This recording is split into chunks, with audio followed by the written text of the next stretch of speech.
حالت حیض میں خواتین سے متعلق بہت ساری بے اعتدالیاں دنیا کے ہر مذہب میں رہی ہیں۔ یہودی کیا کرتے تھے کہ حالت حیض میں عورت سے بالکل کنارہ کشی اختیار کر لیا کرتے تھے، اس کے قریب بھی نہ جانا، اور کھانا پینا بھی الگ اور جھوٹا بھی الگ۔ تو بعض مذاہب میں کوئی فرق ہی نہیں تھا کہ حالت حیض عورت پاکی کے ایام میں۔ تو جب اسلام دنیا میں آیا تو صحابہ کرام کو یقیناً یہ خیال پیدا ہوا کہ بھئی اب اسلام کے اس بارے میں کیا احکام ہے کہ جب خواتین مینسز کی حالت میں ہوتی ہیں شادی شدہ، تو کیا ہم ان سے ہم بستری کر سکتے ہیں یا نہیں کر سکتے، کیا اس کے احکامات ہیں؟ تو اللہ نے صحابہ کے سوال کو اور پھر اپنے جواب کو قرآن مجید کا جز بنا کے نازل کر دیا۔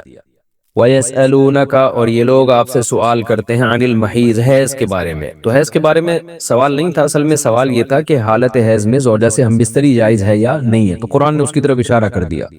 قل، اے نبی آپ ان سے کہہ دیجئے، ہوا اذن، اذن اصل میں تکلیف کو بھی کہتے ہیں، گندگی کو بھی کہتے ہیں، تو یہاں گندگی مراد ہے کہ وہ گندگی ہے۔ فَاعْتَزِلُوا النِّسَاءَ، لہذا عورتوں سے دور رہو، فی المحیض، حالت حیض میں۔ وَلَا تَقْرَبُوهُنَّ، اور ان کے قریب مت جاؤ، حَتَّى يَطْهُرْنَ، جب تک کہ یہ پاک نہ ہو جائیں۔ تو اس میں قرآن مجید نے جو لفظی ترجمہ ہے وہ قرآن کی آیتوں کا یہی ہے کہ ان سے کنارہ کشی اختیار کر لو، لیکن احادیث سے ہمیں پتہ چلتا ہے کہ یہاں کنارہ کشی اختیار کرنا یہ کنایہ ہے ہم بستری کرنے سے، یعنی ان سے ہم بستری کرنا تمہارے لیے جائز نہیں ہے۔ کنارہ کشی سے وہ جو یہودی کر لیا کرتے تھے وہ مراد نہیں ہے یہاں پہ، اور اس کی تفصیل احادیث میں۔ تو قرآن نے چونکہ صاف لفظوں میں جماع کا ہم بستری کا ذکر نہیں کیا تو صرف کنایوں سے کام لیا ہے قرآن مجید نے۔ فَاعْتَزِلُوا النِّسَاءَ، ان سے اعتزال کرو، یعنی دور رہو ان سے۔ دور رہنے کا مطلب صرف دور رہنے سے یہ مراد ہے، صحیح حدیث ہے، نبی صلی اللہ علیہ وسلم نے فرمایا، اصنعوا کل شیء الا النکاح، حالت حیض میں اپنی زوجہ کے پاس تم جا سکتے ہو، سب کچھ کر سکتے ہو سوائے جماع کے۔ تو انٹرکورس جو اسے کہا جاتا ہے وہ حلال نہیں ہے۔ تو باقی نبی صلی اللہ علیہ وسلم نے فرمایا کہ ایسی کنارہ کشی کہ بالکل اس کا جھوٹا نہ پیو اور بالکل دور ہو جانا، اس کی اسلام میں اجازت نہیں ہے، اور نہ بستر الگ کرنے کی ضرورت ہے۔ تو یہ سارے قرآن کے کنائے ہیں۔ کنایہ کا مطلب ہوتا ہے کہ آپ صرف اشاروں میں بات کر رہے ہیں، صراحتاً بات نہیں کر رہے۔ تو میں اس میں نقطے کی بات بھی بتاؤں گا کنایہ کیوں ہے، کہ فَاعْتَزِلُوا النِّسَاءَ فِي الْمَحِيضِ، عورتوں سے حالت حیض میں دور رہو، وَلَا تَقْرَبُوهُنَّ، ان کے قریب مت جاؤ۔ تو یہ قریب جانا بھی اصل میں جماع اور ہم بستری سے کنایہ ہے، یعنی اشارہ ہے ہم بستری مت کرو۔ تو جماع کا صراحتاً ذکر نہیں کیا جا رہا، تو مراد وہی ہے کنایہ، کنائے میں بات کی جا رہی ہے۔ ایک جگہ قرآن میں آتا ہے لا تقربوا الزنا، زنا کے قریب مت جاؤ۔ تو ممکن ہے کسی کو اشکال ہو کہ وہاں تو ہم یہ کہتے ہیں کہ زنا کے قریب بھی مت جاؤ، تو وہاں قریب نہ جانے سے ہم حقیقی معنی مراد لیتے ہیں کہ بھئی زنا ایسا کام کرنا جو زنا یعنی زنا تک لے کر جاتا ہے وہ بھی تمہارے لیے حرام ہے، تو وہاں تو یہ ترجمہ کرتے ہیں، تو یہاں بھی وہی ترجمہ ہونا چاہیے، وَلَا تَقْرَبُوهُنَّ، ان عورتوں کے قریب بھی مت جاؤ۔ یا مطلب کیا ہے کہ اس گھر میں بھی نہ رہو، اس کمرے میں بھی نہ رہو جہاں تمہاری جو بیوی رہتی ہے جو مینسز کی حالت میں۔ تو یاد رکھیں وہاں چونکہ زنا کا لفظ اللہ نے صراحتاً ذکر کر دیا، کنایہ کی اب ضرورت نہیں ہے، لہذا وہاں لا تقربو کا مطلب لا تقربو ہی ہے، یعنی قریب مت جاؤ۔ تو زنا کے قریب مت جاؤ یہ کنایہ نہیں ہے، اس کا مطلب صاف کہ زنا تو دور کی بات ہے، کوئی ایسا کام بھی نہیں کرنا جو زنا کے قریب لے کے جاتا ہے، لیکن یہاں اللہ نے ہم بستری کے لفظ کا صراحتاً ذکر نہیں کیا، لہذا جہاں ذکر نہیں ہوتا تو وہاں اشارتاً ذکر کیا جاتا ہے، اور اشارتاً جب ذکر کیا ہے تو یہاں لا تقربوہن، یہ قرب سے خاص قسم کا قرب مراد ہے، اس سے مطلق قرب مراد نہیں ہے کہ کسی کے بھی قریب چلے جاتے ہیں۔ تو یہاں خاص قسم کا قرب مراد ہے، وہ قرب یہی ہے کہ مکمل جمع کرنا حالت حیض میں، اس کی اجازت نہیں دی جا رہی، لیکن اللہ نے اس کو گول مول طریقے سے کنائے کے ذریعے ذکر کیا ہے، حتیٰ یطہرن، یہاں تک کہ وہ پاک ہو جائے۔ تو یہ جو میں نے بتایا کہ حالت حیض میں نبی صلی اللہ علیہ وسلم سے صحیح حدیث سے ثابت ہے، اور اس پر پوری امت کا اجماع ہے، اتنی واضح احادیث ہیں بخاری اور مسلم کی اس بارے میں کہ حالت حیض میں آپ بیوی کے قریب جا سکتے ہیں، اور حیا کے خلاف مسئلہ ہے، لیکن اب ایک بات آ گئی تو بتا دوں کہ اس کی تفصیل فقہاء نے بیان کی ہے کہ جو ناف سے لے کر گھٹنوں تک جسم پہ کوئی کپڑا ڈال دیا جائے اور پھر باقی زوجین ایک دوسرے سے جو ہے وہ ریلیشن قائم کر سکتے ہیں باقی باڈی کے ذریعے، لیکن یہ کہ جو مکمل جمع ہے وہ حلال نہیں ہے اور وہ سخت گناہ ہے۔ آگے اللہ نے ارشاد فرمایا فَإِذَا تَطَهَّرْنَا، پس جب وہ مکمل پاک ہو جائیں فَأْتُوهُنَّ تو پھر تم ان کے پاس آؤ. اب یہ بھی دیکھیں ان کے پاس آؤ یہ کنایہ ہے جمع سے. یہ نہیں کہ آپ کی زوجہ جو ہے وہ جب حیض سے پاک ہوئی ہے تو آپ اب اس کے پاس جا کے چائے پی سکتے ہیں, وہاں بیٹھ کے کھانا کھا سکتے ہیں, یہ مراد نہیں ہے. یہ سب کنایہ اور اشارتاً قرآن بات کر رہا ہے. فَأْتُوهُنَّ تو ان کے پاس آؤ, یعنی مطلب ان سے تم جمع کر سکتے ہو, جمع کرو ان سے من حیث امرکم اللہ, ایسے جیسے اللہ نے حکم دیا ہے. تو اس سے پتہ چلتا ہے کہ جمع کا ایک ناجائز اور حرام طریقہ بھی ہے اور ایک جائز طریقہ بھی ہے. تو قرآن بتا رہا ہے کہ جائز طریقے سے تم جمع کر سکتے ہو, ناجائز طریقے سے جمع نہیں کر سکتے. وہ جائز اور ناجائز کیا ہے وہ میں انشاءاللہ بتاتا ہوں.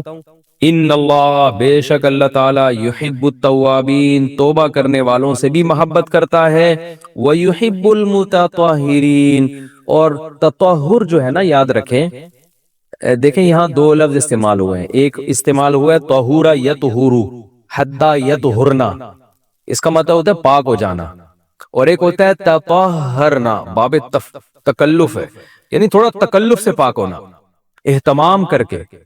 ایک پاک تو یہ ہے کہ بس چلو بھی پاک ہو گئے, ایک ہے کہ بہت یعنی پاک صاف رہنے کی بڑی کوشش کرنا. تو جو صفائی پسند لوگ ہوتے ہیں نا وہ جب تک صفائی کا خبط ان کے اوپر سوار نہیں ہو جاتا اور تکلف نہیں کرتے اس وقت تک پاک صاف وہ رہتے نہیں ہیں. تو اس لیے اللہ تعالیٰ نے تکلف کے ساتھ طہارت کا حکم دیا. تو اسی وجہ سے بہت سے علماء کہتے ہیں کہ اس سے حالت حیض کے بعد غسل کرنا مراد ہے, کہ اگر عورت کے 10 دن سے پہلے حیض آنا ختم ہو جائے تو عورت پر پھر واجب ہو جاتا ہے کہ وہ باقاعدہ غسل کر کے اپنے آپ کو پاک صاف کرے. تو یہی مراد ہے اس سے. اللہ نے فرمایا فَإِذَا تَطَهَّرْنَا جب وہ مکمل پاک ہو جائیں فَأْتُوهُنَّ مِنْ حَيْثُ أَمَرَكُمُ اللَّهُ تو پھر اس طرح آؤ ان کے پاس جیسے اللہ نے حکم دیا. بے شک اللہ تعالیٰ محبت کرتا ہے توابین توبہ کرنے والوں سے, وَيُحِبُّ الْمُتَطَهِّرِينَ اور خوب تکلف کے ساتھ پاک صاف رہنے والوں سے. تو توبہ اور تطہر کا تذکرہ کیا. توبہ روحانی طہارت کو کہتے ہیں اور جو تطہر ہے وہ جسمانی طہارت کو کہتے ہیں. یعنی اسلام یہ چاہتا ہے کہ آپ روحانی طور پہ بھی پاک صاف رہیں اور جسمانی طور پہ بھی. روحانی پاکی کیا ہے کہ اگر آپ سے کوئی گناہ ہو جاتا ہے تو رو دھو کے اللہ کو منا کے راضی کر لیں تاکہ دل جو گندا ہوا ہے وہ بھی صحیح ہو جائے. اور جسمانی پاکی یہی ہے کہ جسم پہ کوئی گندگی لگی ہے تو وہ پاک ہو جائے. تو اس میں اللہ نے حالت حیض میں عورت کو بھی حکم دیا کہ وہ بھی نہا دھو کے پاک ہو جائے جب حیض سے پاک ہوتی ہے, اور مرد کو بھی حکم دیا کہ حالت حیض میں تم گندگی کی حالت میں جمع مت کرو بیوی کے ساتھ, خون میں لت پت ہو جائے گا انسان, اور یہ گندگی ہے. تو اللہ تعالیٰ پاک صاف رہنے والوں کو پسند کرتے ہیں. تو جو حالت حیض میں بیوی سے جمع کرتا ہے اس کا مطلب وہ پاک صاف آدمی نہیں ہے, وہ گندگی کے وقت میں اس کے قریب جا رہا ہے, تو یہ بھی غلط ہے. اور اگر خدا نخواستہ کسی سے ایسا ہو گیا ہو تو اللہ نے توبہ کا حکم دیا کہ توبہ کر کے اللہ کو مناؤ, کیونکہ روحانی طور پر جو گندگی ہوئی ہے اس سے بھی تمہیں پاک رہنا ضروری ہے. تو اللہ کو اچھے لوگ پاکیزہ لوگ پسند ہیں. تو حالت حیض کی آیتوں کے بعد اللہ نے یہ اس لیے حکم دیا تاکہ اس عمل کے دوران گندگی میں ملوث نہ ہونا پڑے. اور یہ حکمت بھی اللہ نے بیان کر دی کہ حالت حیض میں جمع سے ہم تمہیں اس لیے منع کر رہے ہیں کہ اللہ کو پاک صاف لوگ پسند ہیں, گندگی میں انوالو ہونے والے ملوث ہونے والے لوگ اللہ کو پسند نہیں ہیں.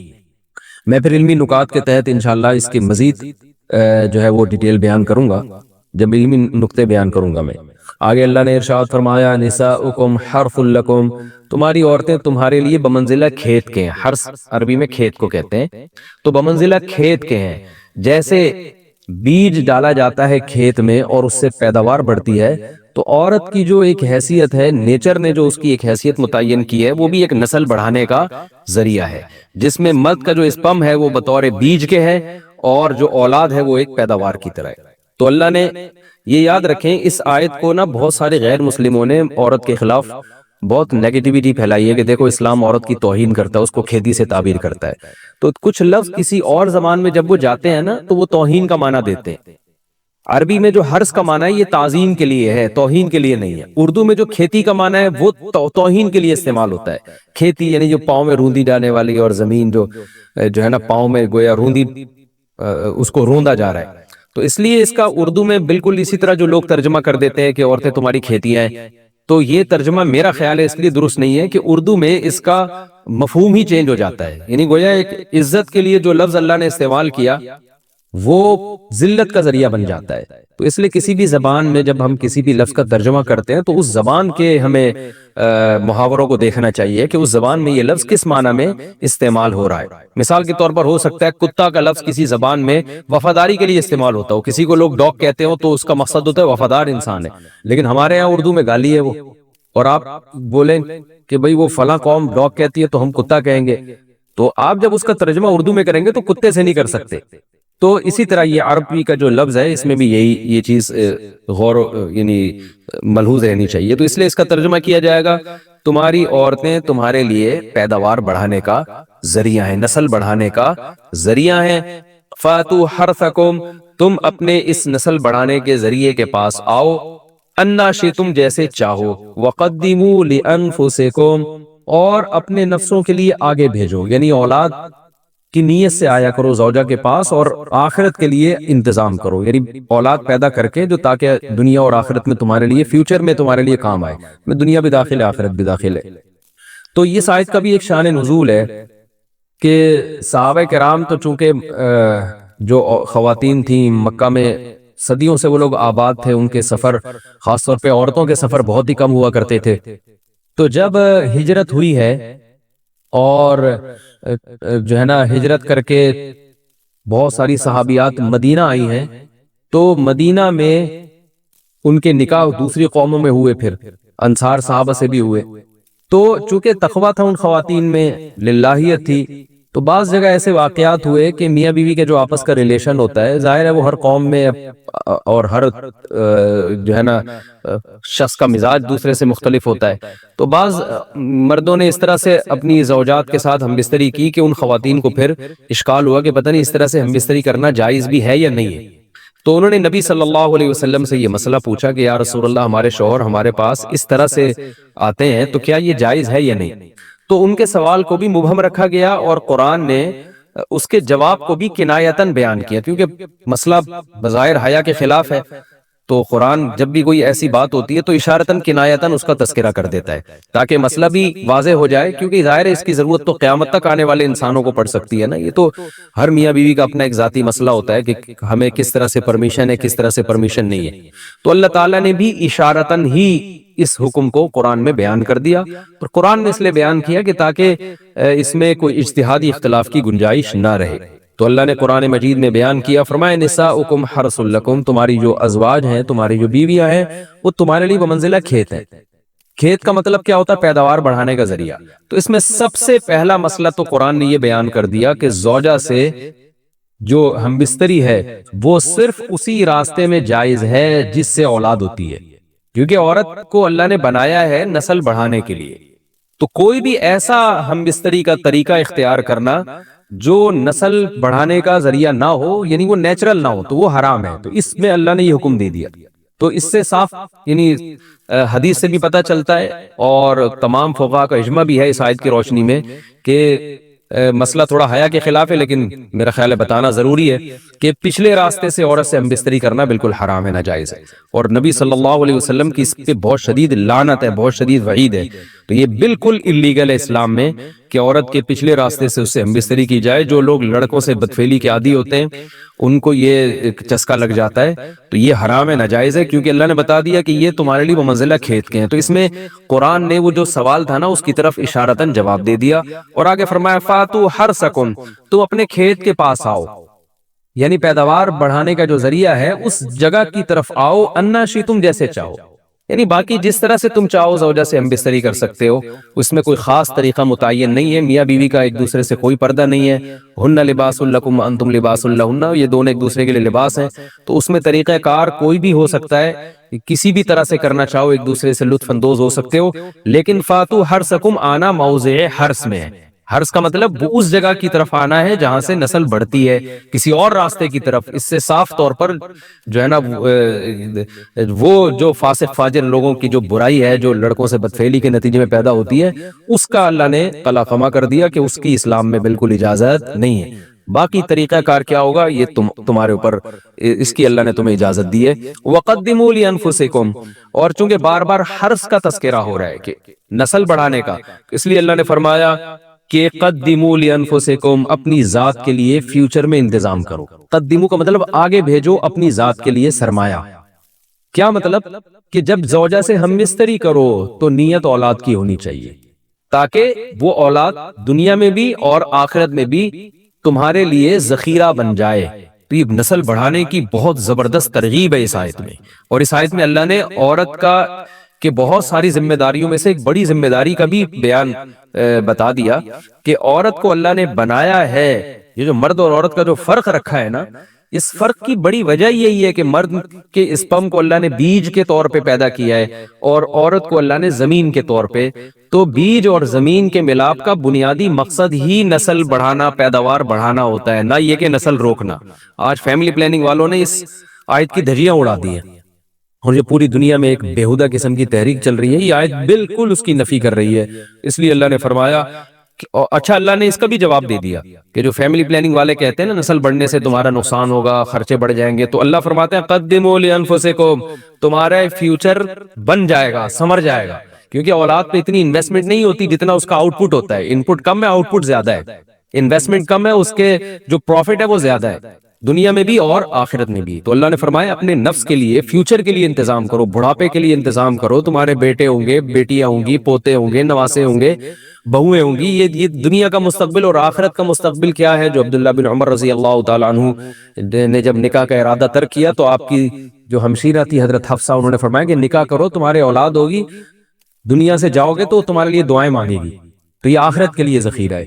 تو اس لیے اللہ نے فرمایا کہ آخرت کے لیے ذخیرہ کرو. واتقوا اللہ، اور اللہ سے ڈرو. واعلموا انکم ملاقوہ، اور جان لو کہ تم نے ایک دن اللہ سے ملاقات کرنی ہے.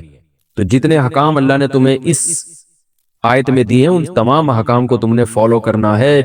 وبشر المؤمنین، اور ایمان والوں کو خوشخبری سنا دے.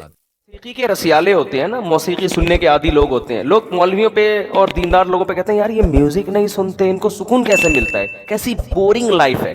میں نے بہت دفعہ ایک واقعہ سنا ہے. ہماری ایک کزن تھی، اب ہماری کزنیں بھی بیان سن رہی ہوتی ہیں، بہت پرانا واقعہ ہے، اس کو سمجھ میں نہیں آئے گا کہ اس کی بات ہو رہی ہے. تو تھوڑا سا ان کا لائف اسٹائل ذرا لگژری تھا، تھوڑا سا ماڈرن قسم کے. تو ہمارے گھر میں آئی تو میری جو ہمارے گھر کی خواتین ہیں ان سے کہہ رہی کیسا بورنگ تم لوگ کی زندگی ہے، کیسی بورنگ زندگی، نہ کوئی مووی دیکھ رہا ہے یہاں پہ، نہ کوئی میوزک چل رہا ہے، وہ آرام سے ہمارا تو جوائنٹ فیملی تھی پہلے، بہت پرانی بات ہے.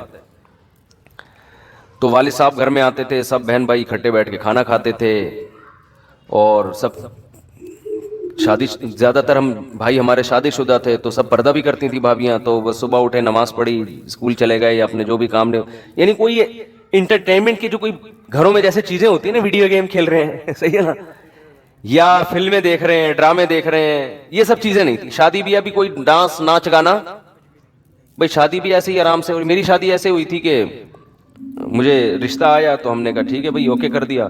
تو وہ لوگ پنڈی میں تھے، تو جب اوکے کر دیا تو پنڈی میں تھے، ٹھیک ہے نا. تو اب شادی کیسے ہوگی، ٹھیک ہے نا، وہ تو پنڈی میں تھے تو شادی کیسے ہوگی.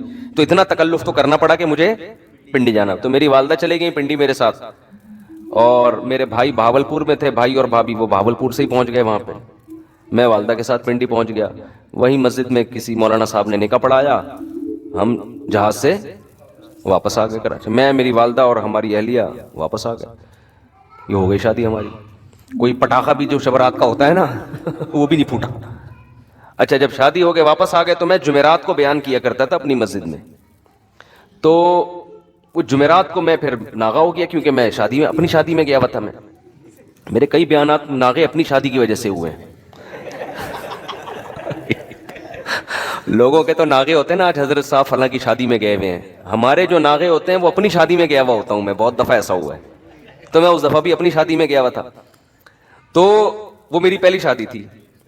تو میں جب واپس آیا ہوں تو اب کچھ لوگوں نے پوچھا مفتی صاحب کل آپ تھے نہیں جمعرات میں، ہم آئے بیان تھے نہیں. میں نے کہا میری شادی تھی. تو کہہ رہے پرسوں تو آپ ادھر ہی گھوم رہے تھے.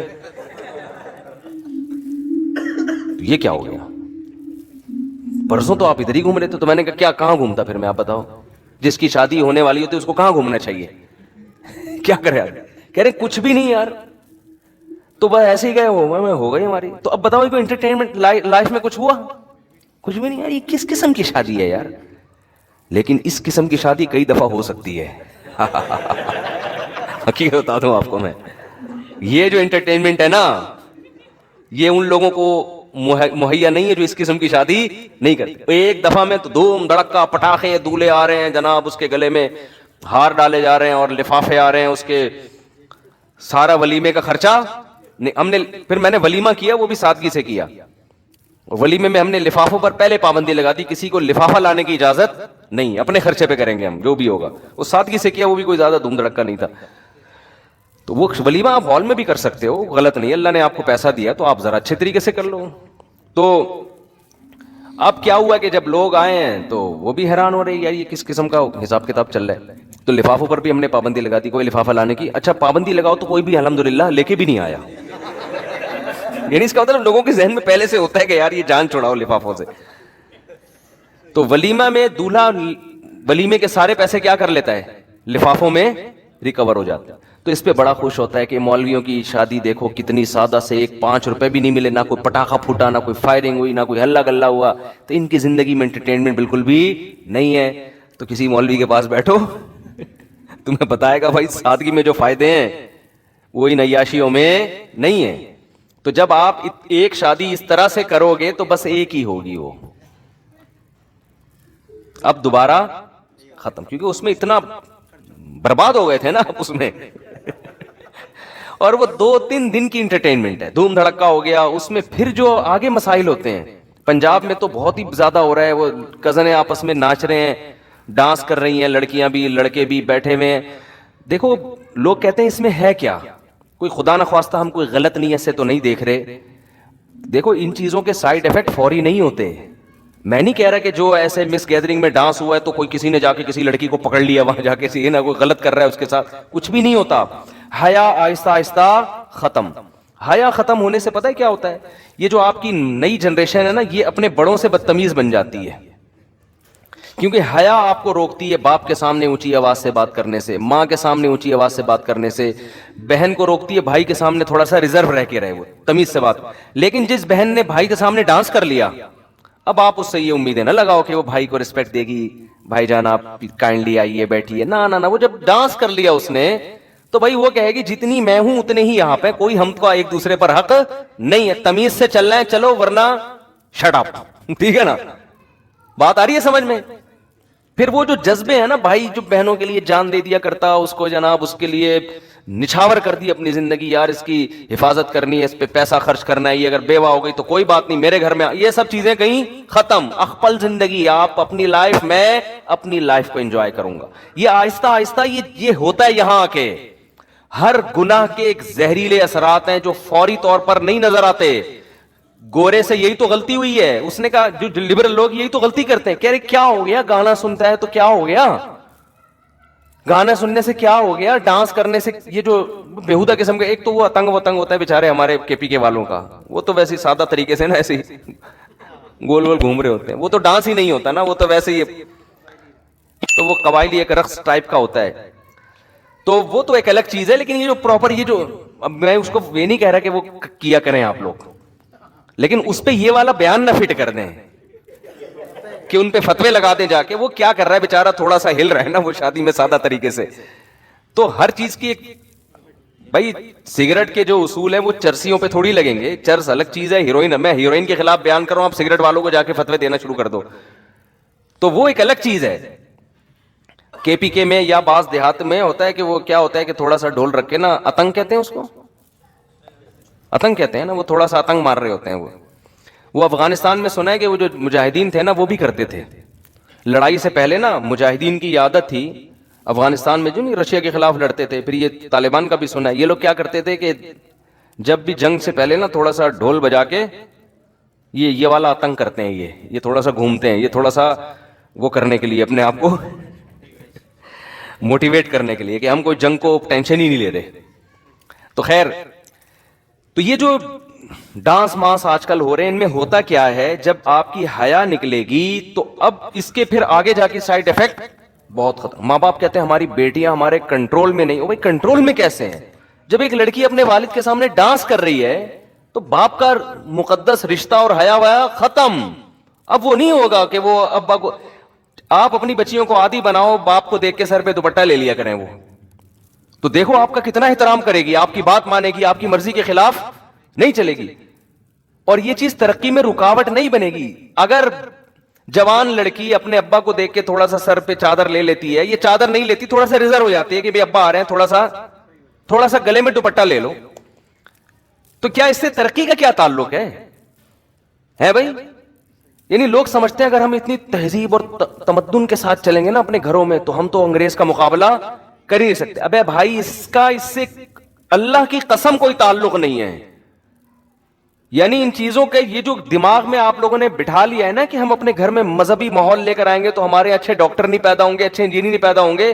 میں آپ کو حلفیہ کہتا ہوں اس سے زیادہ اچھے پیدا ہوں گے, کیونکہ تمیز والا آدمی جس کی سوچیں دائیں بائیں نہ گھومتی ہوں وہ زیادہ اچھے طریقے سے پڑھ بھی سکتا ہے, زیادہ اچھے طریقے سے.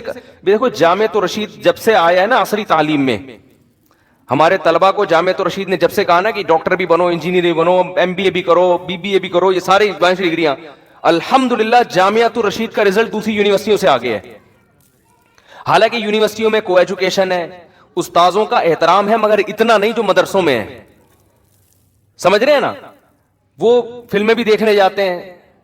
مجھے تو خود یونیورسٹی کے لڑکے بتاتے ہیں اپنی گرل فرینڈ کے ساتھ سینما گھر چلے جاتے ہیں, ان کے ابا کو پتہ ہی نہیں ہوتا, ابا سمجھ رہے تھے کہ بچی کہاں گئی ہوئی ہے, یونیورسٹی گئی ہوئی, تو کہہ رہے ہم تو چلے جاتے ہیں, فلم بھی دیکھ کے آ جاتے ہیں. تو وہ ساری آزادی وہاں دی ہوئی ہے, کوئی تنگ ماحول نہیں ہے. جامعۃ الرشید کا ماحول کیا ہے؟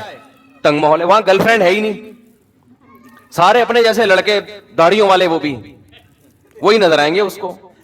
تو کوئی انٹرٹینمنٹ کا ماحول نہیں ہے. لیکن آپ رزلٹ دیکھو, الحمدللہ رزلٹ دیکھو آپ کبھی. ابھی تو اللہ کا شکر ہے پتہ نہیں 10-12 کمیشن آفیسر نیوی میں گئے ہیں جامعۃ الرشید کے 2 سال پہلے. میرے شاگرد بھی ہوں, میں ان سے ملا ہوں, میری ایک تصویر بھی یوٹیوب پہ شائع ہوئی تھی, آپ نے دیکھا ہوگا, نیوی کے آفیسر کھڑے ہوئے, بیچ میں کھڑا ہوا ہوں, تو ان میں زیادہ تر ہمارے شاگرد تھے. تو یہ دماغ میں نا آپ لوگوں نے خامخواہ میں ایک چیز بٹھا لی ہے کہ یار بالکل ایسا عیاشی دے دو تو ترقی زیادہ ہوگی. ترقی زیادہ نہیں ہوگی. آپ کہہ سکتے ہو انگریز نے اتنی عیاشی میں کیسے ترقی کر لی.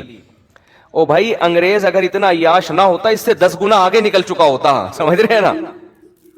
جیسے ایک عالم کہنے لگے کہ لوگ کہتے ہیں نا, علماء کہتے ہیں کہ سود ہماری معاشی سود جو ہے نا, سودی نظام جس کنٹری میں ہوگا تو معیشت کیا ہو جائے گی؟ برباد. اب سوال پیدا ہوتا ہے پھر امریکہ اتنا پاورفل کیوں ہے معیشت میں, فرانس اتنا پاورفل کیوں ہے؟ وجہ اس کی یہ کہ انہوں نے معیشت کی ترقی کے اور اتنے اسباب اختیار کیے ہوئے ہیں کہ ایک سبب ہے نا سود, وہ تباہی کا ذریعہ نہیں بن رہا. اگر وہ سود کو بھی ختم کر دیں اپنے معاشرے سے تو آج وہ معاشی جس سطح پہ پہنچے ہوئے ہیں اس سے 10 گنا آگے جا چکے ہوں گے وہ. ہمارے ہاں معاشی ترقی کے کوئی اسباب نہیں ہے, اور سودی نظام سے جو ہونی چاہیے تھی ترقی وہ بھی نہیں ہو پا رہی. اور تنزل کی طرف کرنسی دیکھ لو نا, 25 سال پہلے کا آپ 10 روپے اٹھا کے 10 لاکھ روپے اٹھا کے دیکھو, یا 10 روپے اٹھا کے دیکھو, اور آج دیکھو زمین آسمان کا فرق ہے. زمین آسمان کا فرق. 25 سال پہلے سونے کی قیمت دیکھ لو اور آج قیمت دیکھ لو. یہ تو ایک مشاہدے پر مبنی ایک حقیقت ہے. تو جلدی سے بات کو سمیٹ کے میں ختم کرتا ہوں. انسان دھوکے میں آتا ہے اپنی موجودہ حالت کو دیکھ کر, اور وہ یہ سمجھ بیٹھتا ہے کہ مجھے کچھ بھی ہونے والا نہیں ہے. آپ ہر وقت تیار رہیں, کسی کو کسی بھی ٹائم پہ کچھ بھی ہو سکتا ہے, کچھ بھی ہو سکتا ہے. فرعون اسی چکر میں آ گیا تھا. تو فرعون کے دربار میں جو ایک آدمی مسلمان ہوا نا, جس نے اپنا اسلام چھپایا ہوا تھا, اس نے فرعون کو کیا کہا ہے؟ یا قومی لکم الملک اليوم ظاہرین فی الارض, اے میری قوم دیکھو آج تمہارے پاس بادشاہت ہے, آج تم زمین میں غالب ہو. اچھا وہ یہ شو کر رہا ہے میں تمہارا ہی میں صحیح ہوں, لیکن موسیٰ کی بات کو تھوڑا سا غور کر لو. یعنی اتنا بھی رد نہ کرو کہ بس جو موسیٰ کا آپ سننا ہی نہیں, سن تو لو نا, ایک دفعہ سن تو لو کیا کہہ رہے ہیں. تو وہ ایک حکمت کے ساتھ تبلیغ کر رہے ہیں نا. اگر وہ یہ شو کر دے میں تو موسیٰ پر ایمان لے آیا, پھر تو کوئی بات سنے گا ہی نہیں. تو وہ یہ شو نہیں کر رہا کہ میں موسیٰ پہ ایمان لایا ہوں, وہ یہ کہہ رہے بھائی ہم کو یہ چاہیے کہ ہم غور کر لیں کہ موسیٰ کی بات کو سیریس لے کے ایک دفعہ غور کریں. اگر اس کے بعد غلط لگتی ہے تو ریجیکٹ کر دیں. لیکن یہ جو کہہ رہا ہوں سننا ہی نہیں ہے. آپ نے دیکھا ہوگا تبلیغ والے کسی کے گھر جا کے دروازہ بجائے نا, یہ دین ہمارے اندر آ جائے اور ہم نے کلمہ پڑھا ہے, بعض لوگ لفظ سننا پسند نہیں کرتے. یہ ٹائم ویسٹ نہیں کرو ہمارا, نکلو یہاں سے. بھائی آپ نہیں جاؤ, تھوڑی دیر سن لو, کبھی اکیلے میں بیٹھ کے شاید غور کرنے کی توفیق مل جائے. یار کوئی بندہ کوئی بات کہہ کر گیا ہے, کوئی غلط ایسا تو نہیں وہ صحیح کہہ کے گیا ہو.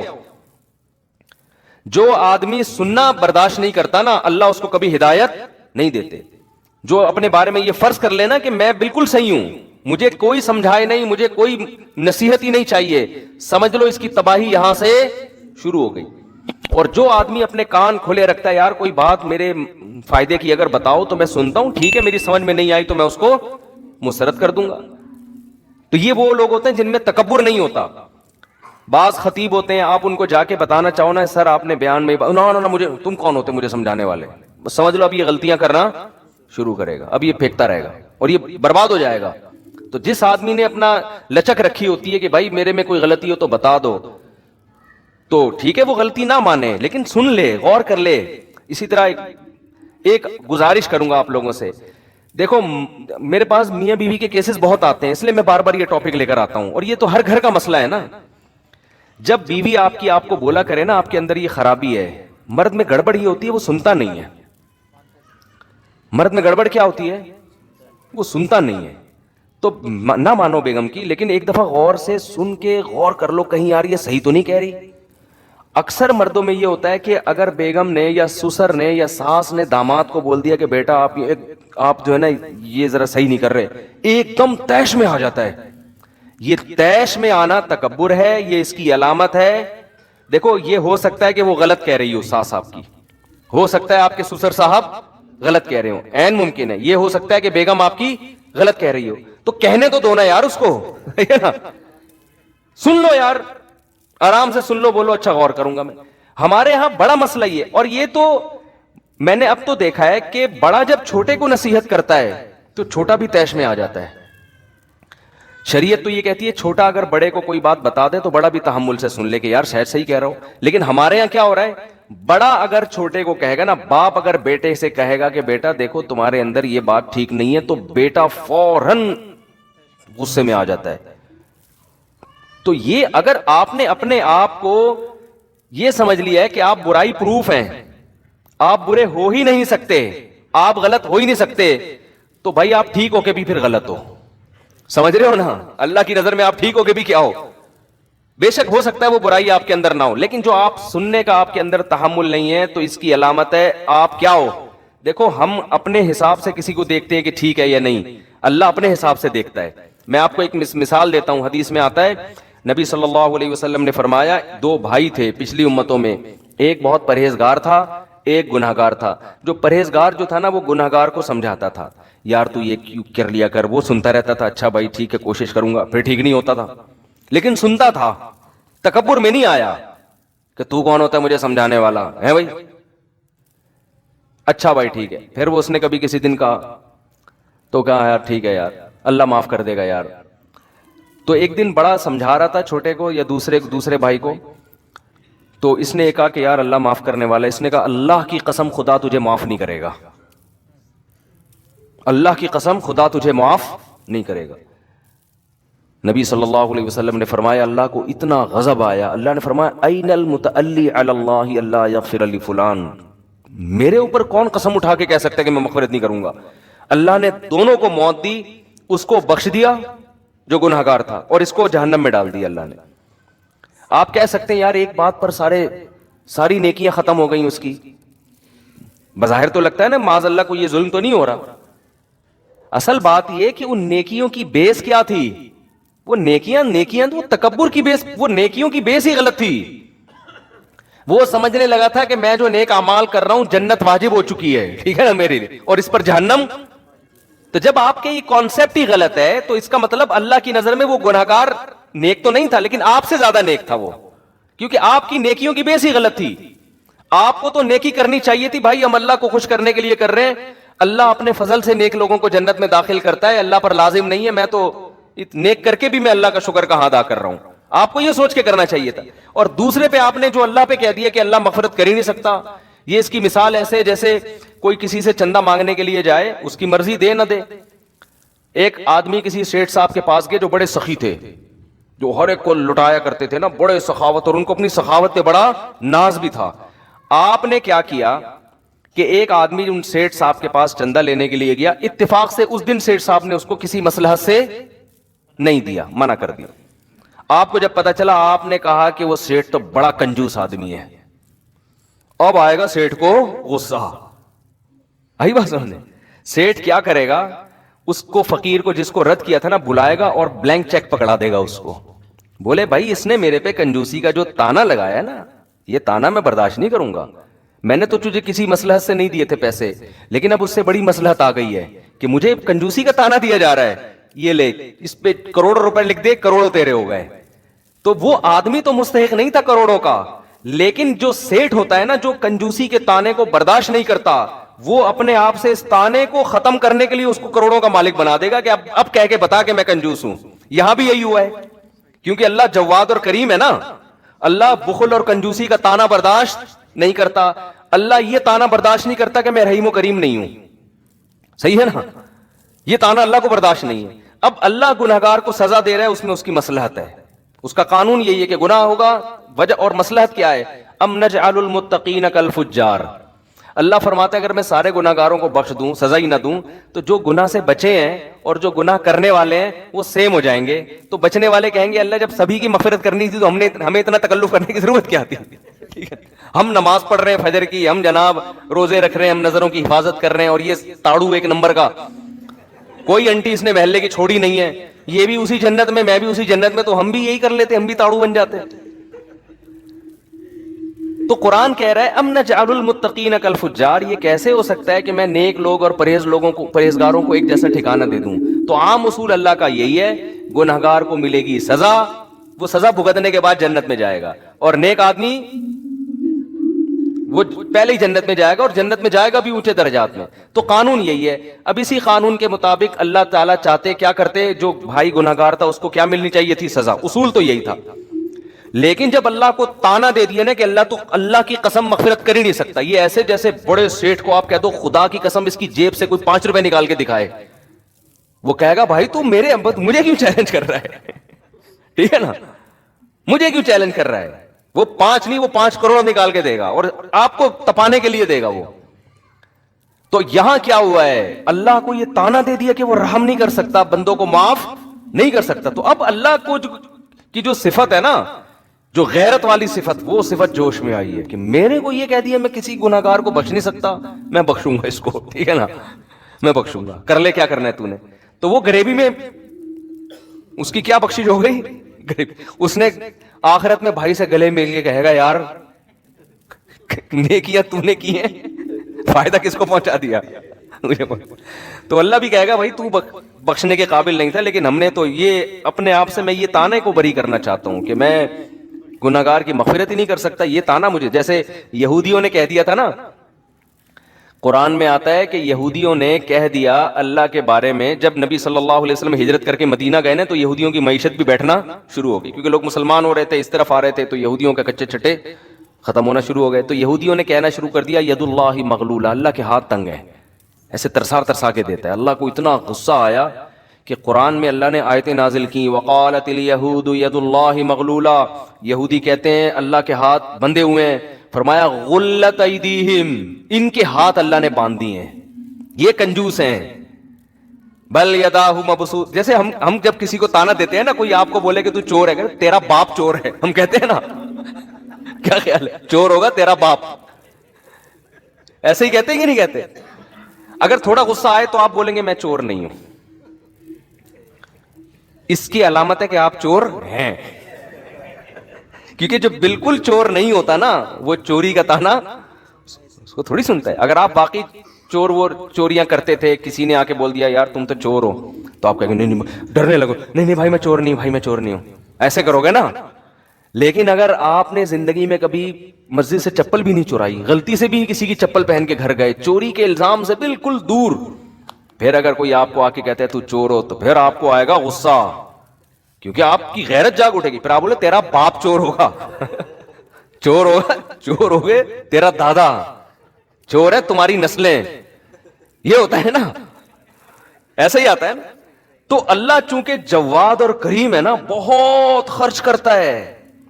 تو اللہ نے یہودیوں کو صرف یہ جواب نہیں دیا. یہودی نے کہا کہ اللہ کے ہاتھ بندھے ہوئے ہیں, اللہ نے کہا بالکل غلط کہہ رہے ہیں, نہیں قرآن میں ایسی آیت نازل کرتے ہیں یہ جھوٹ بول رہے ہیں, ایسا بالکل بھی نہیں ہے, غلط بیانی سے کام لے رہے ہیں, میں تو بڑا سخی ہوں, دیکھو میں نے سورج پیدا کیا, میں زمین سے, پھر اللہ اپنی کبریائی بیان کرنا شروع کرتے تو میں نے تو زمین سے یہ چیزیں پیدا کی. نہ نہ, یہ اسٹائل اس موقع پر, یہ انداز بلاغت کے خلاف ہوتا کہ اللہ اپنی نعمتیں گنوانا شروع کر دیتا, یہ بلاغت کے خلاف ہوتا. اللہ نے بتایا کہ مجھے بخل کا تانا برداشت نہیں ہے. کیوں؟ جو جواد اور کریم ہوتا ہے نا بہت زیادہ, وہ کنجوسی کا تانا بالکل بھی برداشت نہیں کرتا, وہ تو غیرت کا مسئلہ بنا لیتا ہے, یہ اس کی علامت ہوتی ہے, اس کو بہت بڑا جرم سمجھتا ہے یہ. دیکھو آپ کسی گورے کو بول دو کہ تو یار بد نظری کرتا ہے, تو آنکھ مٹکا کرتا ہے لڑکیوں کا, وہ کہے گا تھینک یو, وہ کہے گا بھائی آپ کا بہت شکریہ, اب صرف اتنا سا کرتا ہوں میں, کیونکہ ان کے ہاں سے زیادہ ہو رہا ہے, وہ کہیں یہ کیا ہے, اس کو جرم نہیں سمجھے گا. لیکن آپ یا کسی گورے کو زانی کہہ دو, ابے تو شادی کے بغیر کسی لڑکی سے تیرے تعلقات ہیں, کہ میری باڈی ایکچولی میں میری مرضی میں جو مرضی کروں, وہ اس کو اتنا بڑا مسئلہ نہیں سمجھتے. لیکن گورے کے سامنے یہ بتاؤ کہ فلاں آدمی اتنا اچھا ہے کہ وہ کہہ رہا ہے بھائی میں تو میری پہ بلیو کرتا ہوں, میں تو شادی کر کے, وہ کہہ کہ چلو یار اچھا بہت تہذیب یافتہ آدمی ہے, وہ ویری گڈ کہہ کے نکل جائے گا بدلی گلی سے, ٹھیک ہے نا, کہ یار چلو اچھا ہے, ایسے لوگ بھی کچھ مارکیٹ میں 2-4 عجائب گھر میں رکھنے کے لیے ہونے چاہیے, ٹھیک ہے, کہ جو بھی شادی پہ بلیو کرتے ہیں, اچھا ہے ہمارے عجائب گھر اس سے چلتے رہیں گے. جیسے وہ چرچوں کے قائل ہیں کہ بھئی ایک قدیم ایک روایات ہیں کہ ایک مذہب کا بالکل ہی عنصر ختم ہو جائے تو ایک تو بالکل ہی روایات ہی ختم ہو جائیں گی نا, تو 2-4 پادری عجائب گھر میں رکھنے کے لیے ہونے چاہیے تاکہ پتہ چلے ہم اصل میں کرسچن ہیں. تو یہ سب چیزیں وہ رکھتے ہیں مینٹین, کہ ہمارا کلچر ختم نہ ہو. ہر اچھی قوم یہ کام کرتی ہے, کلچر کو باقی رکھنے کی کوشش کرتی ہے. تو خیر اب کیا ہے کہ لیکن آپ یہاں کسی پرہیزگار آدمی, کوئی بزرگ ہوں جو ہر وقت بد نظری کے خلاف بیان کرتے ہوں, وہ تو آپ ان کو بولو کہ یہ تاڑو ہے, ابھی زانی بھی نہیں کہا, اس کو ایسا غصہ آئے گا, وہ کیوں, وہ اس جرم کو بہت بڑا جرم سمجھ رہا ہے, تو وہ کہے گا تیرا باپ تاڑو ہوگا, تو اپنا ڈی این اے کرا جا کے, تیرے تو نسب پہ مجھے شک ہے, ایسے ایسے تانے دینا شروع کر دے. یہ بلاغت ہوگی اس موقع پر. تو یہ غصہ آنا اس کی علامت ہوگی کہ آپ اس تانے کو ہلکا نہیں سمجھتے. اس موقع پر ہمیشہ نہیں ایسا ہوتا, بعض دفعہ مصلحتاً انسان خاموش رہتا ہے کہ یار لوگ تو بولتے رہتے ہیں, اب ہر ایک کو جواب دیں گے تو مصلحتاً ایک الگ بات ہے, لیکن نارملی جواب کا اسٹائل یہ ہوتا ہے. تو اللہ میاں نے جب یہودیوں نے کہا نا کہ اللہ کے ہاتھ بندھے ہوئے ہیں, تو اللہ نے یہ نہیں کہا کہ نہیں میرے ہاتھ بندھے ہوئے نہیں ہیں, دیکھو میں تو خربوزہ پیدا کیا, میں نے تو کھجور پیدا کی, میں تو اتنا کھلا رہا ہوں, اتنا پلا رہا ہوں صبح شام. نہ نہ نہ, اللہ نے جواب دی, کیونکہ اللہ کو یہ تانا پسند نہیں ہے. اللہ نے کیا فرمایا, غلت ایدیہم, ان کے ہاتھ بندھے ہوئے ہیں, یہ کنجوس ہیں ایک نمبر کے, اور آج بھی کنجوس ہیں یہودی. غلت ایدیہم ولعنوا بما قالوا, اور جو انہوں نے کہا اس پر ان پر لعنت ہے. بل یداہ مبسوطتان, اللہ کے, دیکھو یہودیوں نے کہا تھا اللہ کے ہاتھ, دونوں ہاتھ نہیں کہا تھا, حالانکہ دونوں ہاتھ ہی بندھے ہوئے ہوتے ہیں نا جب کسی کے ہوتے ہیں, لیکن اللہ نے یہ نہیں کہا اللہ کے ہاتھ کھلے ہوئے ہیں, نا, بل یداہ, اللہ کے دونوں ہاتھ, کیونکہ ہاتھ کا لفظ ایک پر بھی اطلاق ہوتا ہے, 2 پر بھی ہوتا ہے. تو یہ شبہ ہو سکتا تھا شاید اللہ نے ایک ہاتھ پیچھے کیا ہوا ہے, دوسرے ہاتھ سے اپنے بندوں کو دے رہا ہے, تو اللہ نے دونوں کا تذکرہ کر دیا. بل یداہ مبسوطتان, اللہ کے دونوں ہاتھ ایسے کھلے ہوئے ہیں, ينفق کیف یشاء, جیسے چاہتا ہے بندوں پہ خرچ کرتا ہے. کیوں؟ ہم جب کسی پہ خرچ کرتے ہیں تو جیسے چاہتے ہیں ویسے کر نہیں سکتے ہم, کیونکہ ہمیں ڈر ہوتا ہے کہ یار ہمارے پاس کہیں ختم نہ ہو جائے. اللہ کہتے ہیں مجھے یہ خوف نہیں ہے, جیسے چاہتا ہوں اپنے بندوں پر خرچ کرتا ہوں. تو یہ خود اللہ کے جواد اور کریم ہونے کی علامت. ایسا جواد اور کریم خدا ہو اور آدمی کہہ رہا ہو دوسرے کے بعد تیسرا بچہ ہوا تو کھائے گا کہاں سے. تو باتیں کرنے پر گورنمنٹ کی طرف سے کوئی پابندی نہیں ہے, آپ کہہ لو اللہ بہت کریم ہے, اللہ آپ کے عمل سے دیکھے گا کہ مجھے کریم سمجھتا بھی ہے کہ نہیں سمجھتا. اب یہ بھائی نے ماشاءاللہ داڑھی رکھی ہوئی ہے, عراق گئے نا یہ, تو داڑھی کی وجہ سے ان کی جاب نہیں ملی ان کو, انہوں نے کہا کہ بھئی داڑھی کاٹنی ہے, تو انہوں نے مجھے فون کیا, میں نے کہا داڑھی کاٹنا جائز نہیں ہے, آپ دوسری جاب تلاش کر لو. انہوں نے چھوڑ دی جاب. تو جو آدمی اللہ کو کریم سمجھے گا کہ یار خزانے کس کے ہاتھ میں ہیں, اللہ کے, وہ حرام کی طرف نہیں جائے گا. لیکن ہم کیا ہو رہا ہے کہ سارے گناہ کر کے, تو سب گناہ کر کے ہی آپ نے اگر کمانا ہے تو پھر اللہ کریم کا کیا مطلب ہوا. گورا کہتا ہے تم بھی اسباب پہ یقین کرتے ہو, میں بھی اسباب پہ یقین کرتا ہوں, تم بس اللہ کو کہہ دیتے ہو کہ وہ رزق دینے والا ہے, تو میں بھی کہہ دیتا ہوں, تو فرق کیا ہو گیا. کافر میں مسلمان میں فرق یہ ہے کہ مسلمان اسباب اختیار کرتا ہے روزی کے, لیکن ناجائز کی طرف نہیں جاتا. کیوں؟ وہ کہتا ہے اسباب سے نہیں ہے, رزق دینے والا کون ہے, اللہ ہے. پھر بھی اگر رزق نہ ملے نا تو سمجھ لو کہ اللہ کی مصلحت میرے ساتھ یہی ہے، وہ مجھے آزمانا چاہتا ہے، کیونکہ جس کے پاس ہو وہ نہ دے رہا ہو تو کوئی مصلحت ہوتی ہے نا. باپ کی جیب میں پیسے بھرے ہوئے ہیں، بچہ جیب خرچی مانگ رہا ہے، باپ نہیں دے رہا. اس کا یہ مطلب نہیں ہے کہ بھائی باپ ظالم ہے، باپ کچھ اور چاہ رہا ہے. باپ چاہ رہا ہے تمہارے لیے بڑی پراپرٹی خرید لے اس سے، باپ چاہ رہا ہے کہ تمہاری عادت نہ خراب ہو جائے، تم کہیں عیاشیوں میں نہ پڑ جاؤ. تو کوئی مصلحت سے نہیں دے رہا تو وہ اسی میں خیر ہے.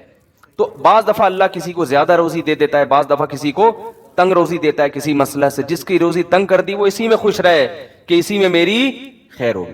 تو بات کو ختم کرتا ہوں میں. تو فرعون کو، حامان کو دنیا کی ظاہری حالت دیکھ کر یہ خیال گزرا کہ ہم ہمیشہ اسی طرح رہیں گے. جوان آدمی یہ سمجھتا ہے میں ہمیشہ اسی طرح رہوں گا، خوبصورت یہ سمجھتا ہے میں ہمیشہ ایسے ہی رہوں گا، دولت مند سمجھتا ہے میں ہمیشہ ایسے ہی رہوں گا. بھائی یہ تھوڑے دن میں ٹائم ختم. اور جب آپ کا ٹائم آئے گا نا، پڑے ہوئے ہوگے بستر پہ اور قسم پرسی کی زندگی گزار رہے ہوگے، تو آپ کو اور مجھے عبرت ہوگی، لیکن ہمیں دیکھ کے دوسرے کو پھر بھی عبرت نہیں ہوگی. سمجھ رہے ہیں؟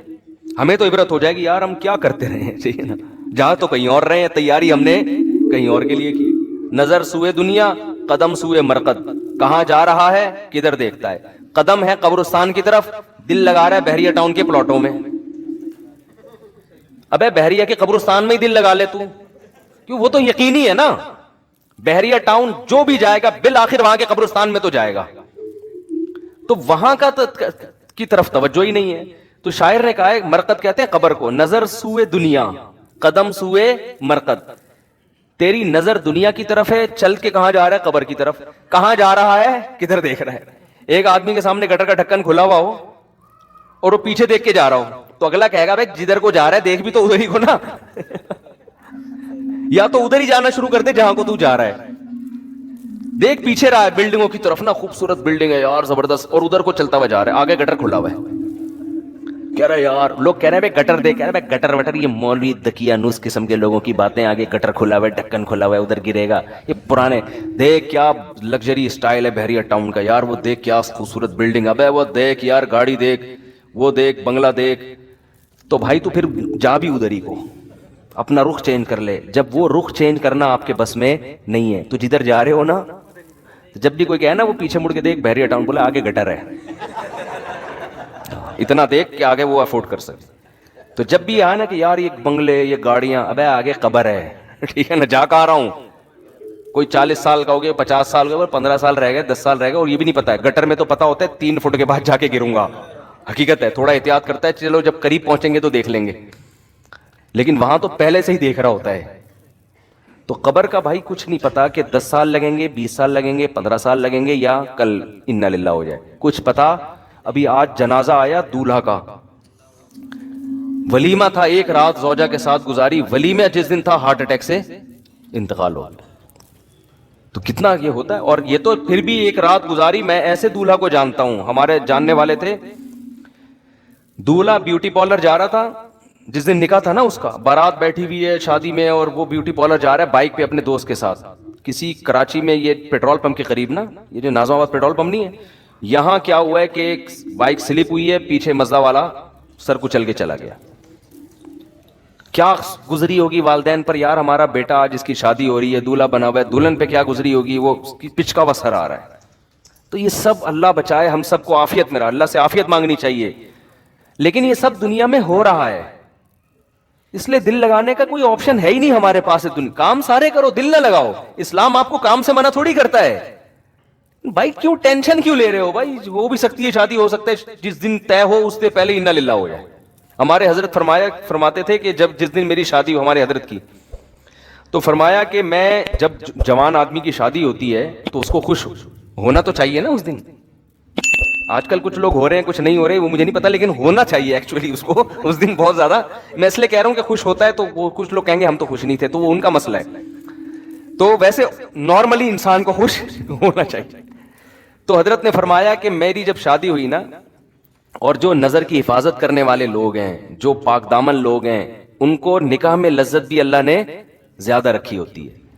تو حضرت فرماتے ہیں کہ میں جب گھر والوں کے پاس جانے لگا تو میں نے دل میں سوچا کہ اگر اس وقت موت کا فرشتہ آئے اور کہ چل بھائی آخرت کے لیے، تو تیرے دل پہ کیا گزرے گی ہے بھائی. آدمی اصولی طور پر شاید ہم جیسے نالائق ہوتے ہیں, ہم کہتے ہیں اللہ 3-4 دن تو مہلت دے دے. اتنے عرصے کے بعد پہلی دفعہ شادی ہو رہی ہے. طارق مسعود صاحب ہوتے تو چلو کوئی مسئلہ نہیں تھا, کئی دفعہ ہو چکی تھی پہلے بھی. ارادہ بھی ایک کا ہو, حضرت کا تو ایک ہی کا ارادہ تھا, ایک ہی کی انہوں نے, وہ تو دوسری کے, وہ تو کہتے تھے یہ جس نے کوئی غم نہ ہو, جیسے کہتے ہیں نا بکری پال لے. تو کیا حالت ہوگی. اور پاک دامن, اور ہمارے حضرت کی صحت بھی بڑی زبردست تھی.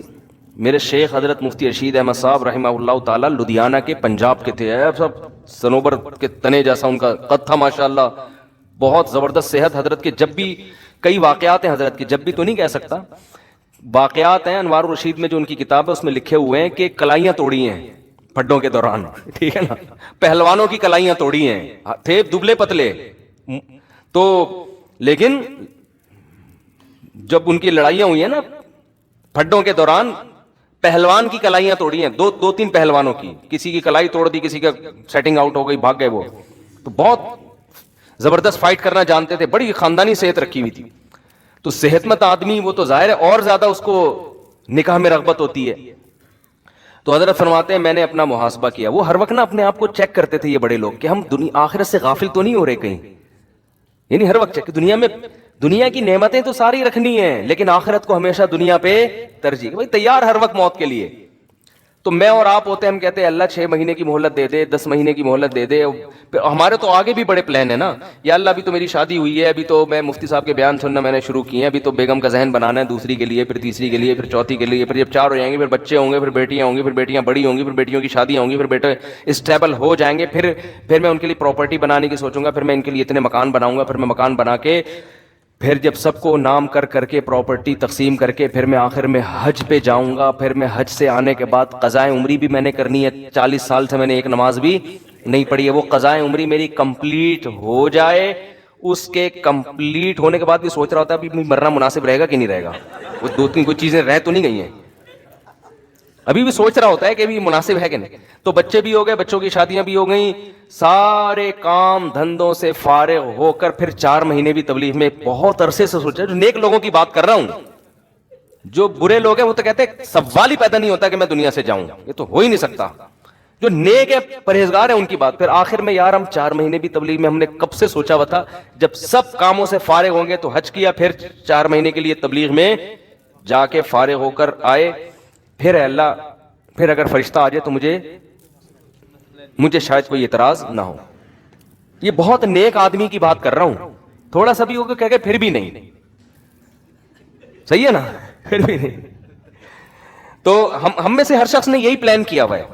4 کا شاید نہیں کیا ہوا, لیکن ایک میں ہی کہ بچے ہوں گے, پھر بیٹیوں کی شادی ہو جائیں گی, پھر حالانکہ بچے بھی ایک آدھ ہو رہے ہیں. کیا پلان کرنا ہے یار ان 2 بچوں کے لیے, تو نے چھوڑ دے ان کو یار, چھوڑ دے ان کو, یہ خود ہی پل جائیں گے. پلان کرنے کے لیے بچے تو ہوں یار, مزہ تو آئے یار. 25-30 بچے ہیں, آدمی پلاننگ کر رہا ہے یار, یہ والا کوئی تبلیغ میں بھیج دو, اس کو انجینئر بنا دو, اس کو آرمی میں بھیج دو. مزہ بھی آتا ہے پلان کرتے ہوئے. آپ کہو گے اتنے وسائل کہاں سے آئیں گے, ہو جائیں گے, ٹھیک ہے نا, اللہ نے چاہا. تو پلان کرنے کا مزہ بھی جب آتا ہے جب آپ کے پاس ہول سیل کے حساب سے اولاد ہو. پھر آدمی سوچتا ہے اس کو رکشے پہ لگا دے, اس کو WR, ایک کنڈکٹر WR کا بھی گھر میں ہونا چاہیے. اس کو ڈاکٹر بناؤں گا, اس کو میں سائنٹسٹ بناؤں گا, اس کو میں فوج میں کمیشن آفیسر بھیجوں گا, اس کو میں تاجر بناؤں گا. پلان کرنے میں مزہ آتا ہے. ایک آدھ بچہ ہے, تو نے جو بننا ہے نا بن کے بتا دینا مجھے کیا بننا, خود ہی اطلاع دے دینا. وہ پلان نہیں ہوتا.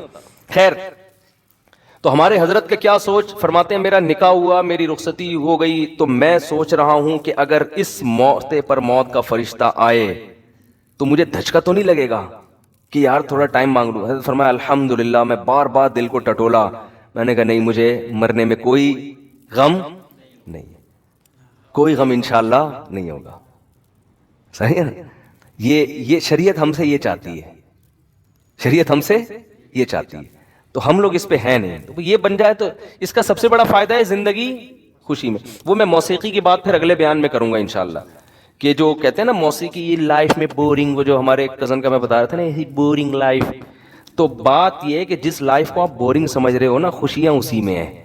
اور جس لائف کو آپ سمجھ رہے ہو نا انٹرٹینمنٹ, وہ ایسے انٹرٹینمنٹ ہے جیسے چرسی کو, ہیروئنچی کو چرس پیتے ہوئے مزہ آتا ہے, بس وہ چرس کے دوران ہی آتا ہے, اس کے بعد پھر ختم, پھر وہ زیادہ ڈپریشن میں جاتا ہے. چرسی, آپ کو پتا ہے جو لوگ چائے نہیں پیتے ان کو غصہ کم آتا ہے, چائے پینے والوں کو میں بھی پیتا ہوں چائے, عادت پڑی ہوئی ہے, لیکن کوئی بہت زیادہ یعنی بہت زیادہ فرق نہیں ہے. چائے تو سب سے کم درجے کا ہے نا کیفین, نہ پیو تو اچھا ہے, پی رہے ہو تو میں نے 2-3 ڈاکٹر سے کہا, انہوں نے کہا یار سٹا نہیں لگا رہے, چرس نہیں پی رہے, تو چلو یار اتنا مارکیٹ میں چلتا ہے. اور مجھے چائے کی عادت لوگوں نے ڈالی ہے, میں نے چھوڑ دی تھی 1 سال چائے چھوڑ دی تھی, فضول چیز ہے کیا کرنا ہے پی کے, بہت ہنسی خوشی زندگی گزر رہی تھی. پھر وہ لوگوں نے پلا پلا کے نا, ہمارے KPK کے لوگ سخی اتنے ہیں کہ اگر چائے نہیں پیو نا تو پھر یہ دمبا کھلاتے ہیں, پیٹ بھرا ہوا ہے نہیں کھا سکتا دمبا بھائی, کہہ رہے ہیں پھر کولڈ ڈرنک پلاتے ہیں, کہہ رہے ہیں ہمارے یہاں مہمان آیا, یہ کیسے ہو سکتا ہے کہ یہ خالی پیٹ چلا ہے, تیرا باپ بھی کھائے گا, حقیقت ہے,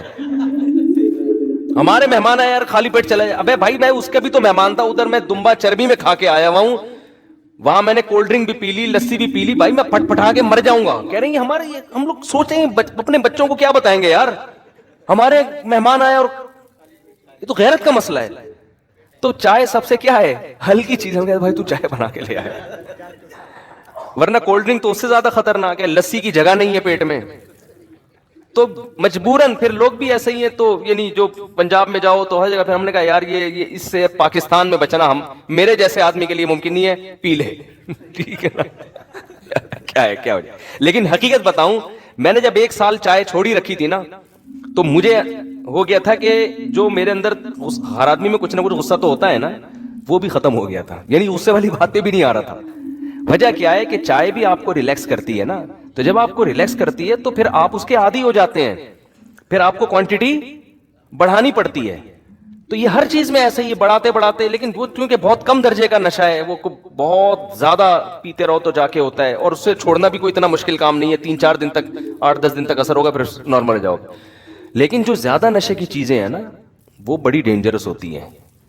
اس میں چرسی ہیروئن زیادہ ڈپریشن میں ہوتے ہیں, حالانکہ وہ ڈپریشن ختم کرنے کے لیے پی رہے ہوتے ہیں. صحیح ہے نا. ابے بھائی تو ڈپریشن, ایک ہمارے محلے میں ایک بندہ تھا, وہ سگریٹ پیتے تھے, وہ 55-60 سال ان کی عمر, ان کے پھیپڑوں میں بلغم بہت پیدا ہوتا تھا, ٹی بی ہو گئی ان کو, وہ سگریٹ پیتے تھے تو بلغم نکلتا. ڈاکٹر کہہ رہے ہیں یہ سگریٹ چھوڑ دے, وہ کہہ رہے ہیں ڈاکٹر صاحب جب سے سگریٹ پیتا ہوں تو بلغم اکھڑتا ہے. اب جب نہیں پیتے تو وہ تکلیف ہوتی تھی. ڈاکٹر نے کہا یہ پیدا سگریٹ کی وجہ سے ہو رہا ہے, جب پینا چھوڑ دو گے تھوڑے دن تکلیف ہوگی, یہ پیدا ہونا ہی ختم. لیکن سگریٹ پینے والے کی کھوپڑی میں یہ بات نہیں آتی, وہ سمجھتا ہے سگریٹ پی کے میں ریلیکس ہو جاتا ہوں. ابے بھائی جو سگریٹ نہیں پیتا وہ پیے بغیر ریلیکس ہوتا ہے, ٹھیک ہے نا. جو تیری کنڈیشن سگریٹ پینے کے بعد بنتی ہے نا, تجھے خوشی محسوس ہوتی ہے, وہ جو اس کو سگریٹ کی عادت نہ ہو وہ سگریٹ کے بغیر وہ خوشی محسوس کرتا ہے. تو موسیقی اور یہ انٹرٹینمنٹ کا بھی یہی ہے کہ جو ان چیزوں کے عادی ہو گئے ان کو خوشی کے لیے یہ چیزیں چاہیے, نہیں ملیں گی تو ٹینشن میں جاتے ہیں. اور جو ان چیزوں کے عادی نہیں ہے وہ یہ چیزیں سنے بغیر وہ مزے میں ہوتے ہیں, جو آپ کو موسیقی سن کے مزہ آ رہا ہوتا ہے.